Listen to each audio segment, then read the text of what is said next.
Islam kalau bukan dari mata rantai kalian? Itu saya rasa pernyataan yang sangat bablas dari Pak Zuma untuk meragukan mata rantai.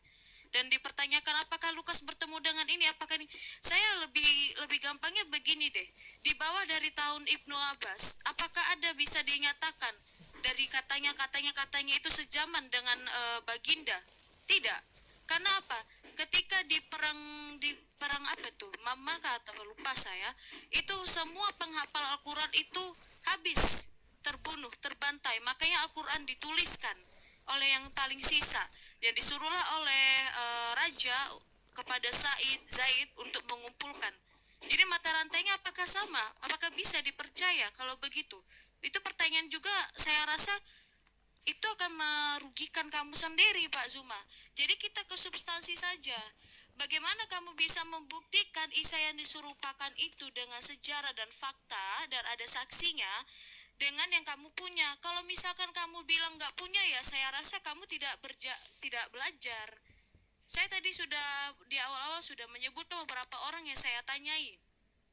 Pak Irul Hanwar itu seorang cendekiawan muslim, seorang sejarawan muslim. Dia sendiri yang menyatakan ada sanad, dan ketika saya bertanya tentang sirah nabawiyah dan hadis, dia menyatakan itu tidak bisa berjalan dengan sejarah umum. Lalu kalau misalkan kamu merasa itu tidak memuaskan kamu, ya sah-sah saja. Saya lebih percaya beliau karena dia seorang cendekiawan muslim. Nah, seorang yang namanya cendekiawan muslim terkenal dari Turki, Artikulat, yang menulis kitab mengenai Al-Mustaf Al-Syarif, itu terkenal sekali. Dia berhenti untuk meneliti sejarah keislaman. Jadi kamu mau bawa yang mana datanya? Saya bawa data ini netral semua. Saya bawa dengan benar gitu.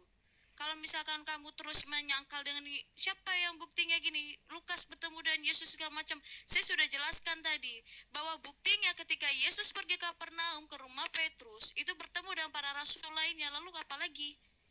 Dan itu secara penelitian jelas ada.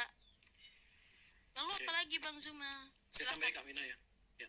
Jadi saya ulang ya Bang, mengenai Hippolytus, dia adalah murid dari Santo Irenaeus. Santo Irenaeus, jadi Hippolytus ada di abad kedua, 170 Masehi. Kemudian dia adalah murid dari Santo Irenaeus, dan Irenaeus adalah murid dari Polikarpus yang adalah murid langsung dari dari Yohanes. Jadi mempertanyakan Lukas sudah dikonfirmasi di abad kedua oleh Hippolytus. Nah sekarang balik lagi pertanyaan saya, bagaimana gitu loh, yang abad kedua saja atau Lukas dipertanyakan, sementara yang abad ketujuh malah ditelan.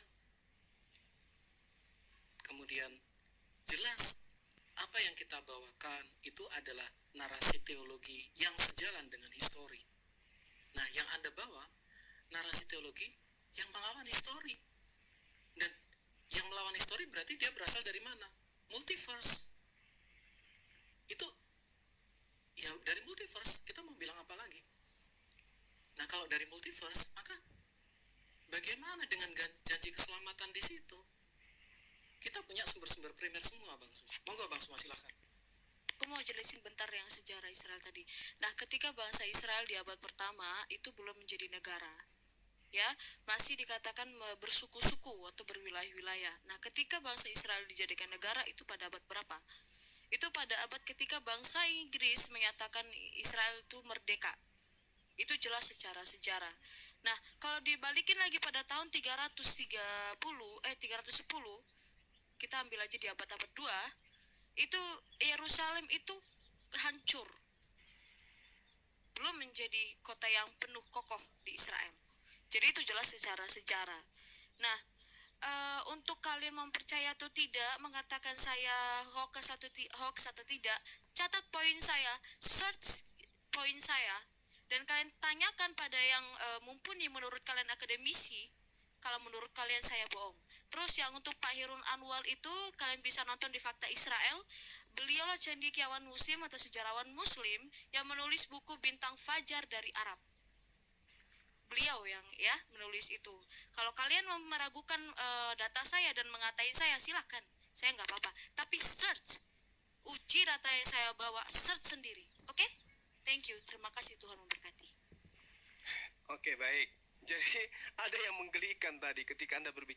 sanad gitu ya. Sanad itu mata rantai. Yesus mengaku menerima firman. Yesus mengaku menyampaikan firman. Kapan Yesus menyampaikan firman itu kepada Lukas? Tertulis di mana itu? Sanadnya terputus. Anda hanya menjagokan Iranius, menjagokan orang-orang yang tidak sesaman dengan Yesus. Jadi mata rantainya itu di mana? Hippolytus, kemudian Iranius, Hippolytus, Iranius, Yohanes. Ya kapan cerita itu dibangun kemudian? Ketika Yesus mengaku di dalam catatan Yohanes menerima firman, dan firman telah disampaikan kepada mereka. Kalau mereka di sini ada Lukas, mana datanya?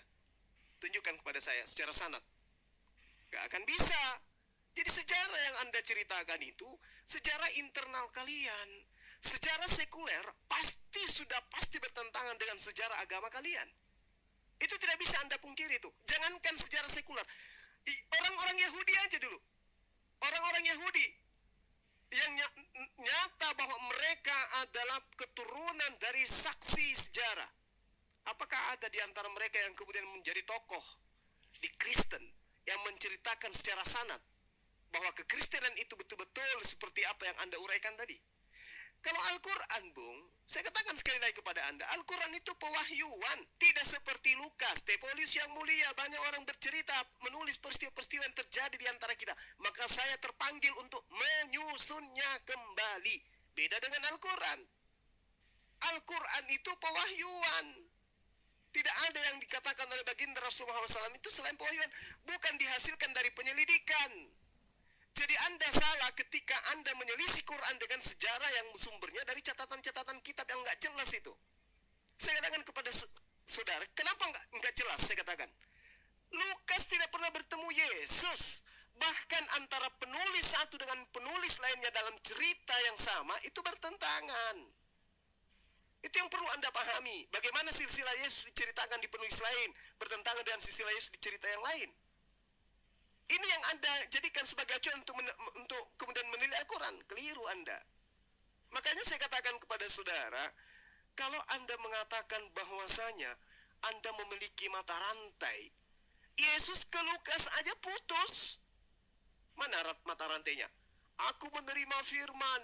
Firman yang engkau dengarkan itu bukan daripada aku, tapi dari Bapa yang telah mengutus aku. Siapa mereka itu? Lukas, mana buktinya? Nggak ada buktinya. Itu yang dikatakan ancur mina. Anda membawa data hanya nyerocos, tapi antara Yesus sampai kepada orang yang di samping kiri kanannya Anda tidak bisa buktikan. Apa itu? Apa itu namanya? Sejarah apa yang Anda bangun? Ayo. Sementara fakta di lapangan, Yahudi masih berdiri kokoh dengan konsep tauhidnya sampai hari ini. Kristen berdiri dengan konsep trinitasnya sampai hari ini. Mana kesamaannya? Histori apa yang Anda jajakan? Kalau kemudian sejarah yang Anda torehkan itu, cerita yang Anda torehkan itu adalah sejarah. Anda hanya bisa menunjukkan Hippolytus abad ketiga, Bung. Oke? Yesus abad pertama. Orang yang abad ketiga menceritakan tentang orang yang hidup di abad pertama, mana mata rantainya? Tunjukkan kepada saya. Layaknya kami, Rasulullah Muhammad SAW, terimalah Al-Quran itu. Dia sebut nama loh. Ubain bin Ka'af. Disebut nama. Yesus pernah nyebut namanya Lukas? Nggak pernah. Berarti sejarah yang Anda bangun